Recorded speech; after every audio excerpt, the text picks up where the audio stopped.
Subscribe कीजिए हमारे YouTube channel Islamic world को और इस बेल आइकन को दबाना ना भूलिए हर रोज नया इस्लामिक वीडियो देखने के लिए। शुक्रिया। दोस्तों, दुनिया के हर धर्म और मजहब की तरह यहूदी धर्म भी अपने अलग तौर तरीके रखता है। मजहब इस्लाम की तरह यहूदियों में अजान भी दी जाती है, नमाज भी पढ़ी जाती है और रोजे भी रखे जाते हैं। और यही नहीं बल्कि यहूदी धर्म में इस्लाम धर्म की तरह हलाल जानवर की कुर्बानी भी की जाती है। लेकिन इनके तौर तरीकों के लिहाज से देखा जाए तो इनमें और इस्लाम धर्म में जमीन आसमान का फर्क है।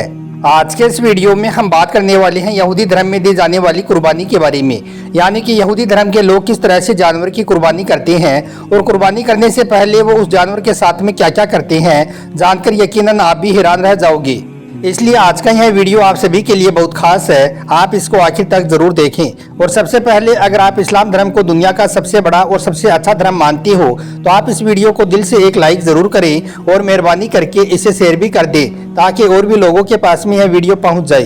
तो चलिए दोस्तों, शुरू करते हैं। दोस्तों, मजहब इस्लाम की तरह यहूदी धर्म में भी कुर्बानी की जाती है, लेकिन इनका जो कुर्बानी करने का तरीका होता है वो मुसलमानों से बिल्कुल अलग है। याद रखें, यहूदी धर्म में फर्ज कुर्बानी के अलावा अलग अलग मौक़ों पर और अलग अलग तरीकों से भी कुर्बानी की जाती है और इन्हीं तमाम तरह की कुर्बानियों को कुर्बन कहा जाता है। कुर्बन कुर्ब से बना है, जिसका मतलब करीब होता है, और इस लफ्ज को उन्हीं कामों में इस्तेमाल किया जाता है जिन काम को करने से यहूदी समझता है कि वो अपने खुदा के करीब हो गया। यहूदी धर्म में उन्हीं जानदार और हलाल जानवरों की कुर्बानी की जाती है कि जिनकी कुर्बानी इस्लाम धर्म में मुसलमान बकरीद के मौके पर करते हैं।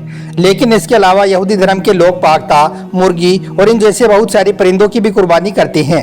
कभी कभी इनकी यहाँ कुर्बानी अनाज के तौर पर भी की जाती है, जैसे कि गेहूं, चावल, दाल, खुशबू और इस तरह की बहुत सारी चीज़ों को भी अपनी कुर्बानी में इस्तेमाल करते हैं।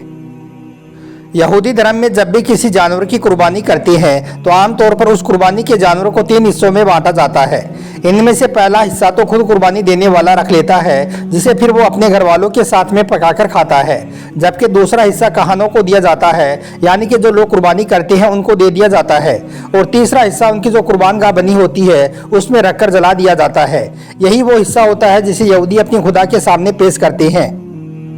इसके अलावा कई बार यहूदी अपने खास मौक़ों पर, या यूँ कहें तो अपनी कोई खास खुशी के मौके पर भी कुर्बानी देते हैं। इस तरह की कुर्बानी में पहले तो यहूदी अपने कुर्बानी के जानवर को साथ में लेकर उसके साथ में नाच गाना करते हैं, यानी कि उस कुर्बानी के जानवर के साथ में खूब खुशियाँ मनाते हैं। उसके बाद में उस जानवर की कुर्बानी को अपने खुदा के सामने पेश कर देते हैं।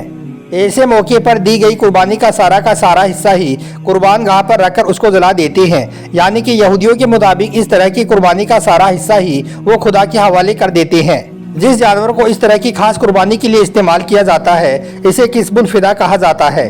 तौरात के मुताबिक किस्बुल फिदा उस जानवर को कहा जाता है जिसके ऊपर इंसान के सारे गुनाहों को लाद कर कुर्बान कर दिया जाता है। तौरात में यहूदियों को इस तरह की कुर्बानी करने का बार बार हुक्म दिया गया है। लेकिन इसके साथ ही हम आपको यह भी बता दें कि पिछले कई सालों से यहूदियों ने कुर्बानी करना बंद कर रखा है, यानी कि इस वक्त यहूदी कुर्बानी नहीं कर रहे हैं, और अगर कोई यहूदी कुर्बानी करता है तो उसको सिर्फ सदका और खिराती माना जाता है। मगर अब सवाल ये उठता है कि यहूदियों ने कुर्बानी करना क्यों बंद कर दिया है। तो हम आपको बता दें कि यहूदियों की जो कुर्बान गाह थी वो हेकल सुलेमानी में बनी हुई थी। उसको एक बादशाह ने हमला करके उसको तहस नहस कर दिया था, जिसके बाद से यहूदियों में कुर्बानी का सिलसिला रुक गया था। लेकिन तौरात के मुताबिक अब यहूदियों का यह मानना है कि बहुत ही जल्द उनका मसीहा दज्जाल उनके बीच में आ जाएगा और हेकल सुलेमानी को फिर से तामीर कर देगा, जिसमें यहूदियों की कुर्बान गाह बनी हुई थी, जिसके बाद से हम फिर से कुर्बानी करना शुरू कर देंगे, यानी कि उसमें कुर्बानी की पुरानी रस्म फिर से शुरू हो जाएगी, क्योंकि यहूदियों के मुताबिक उनकी कुर्बानी सिर्फ हेकल सुलेमानी में ही पूरी हो सकती है।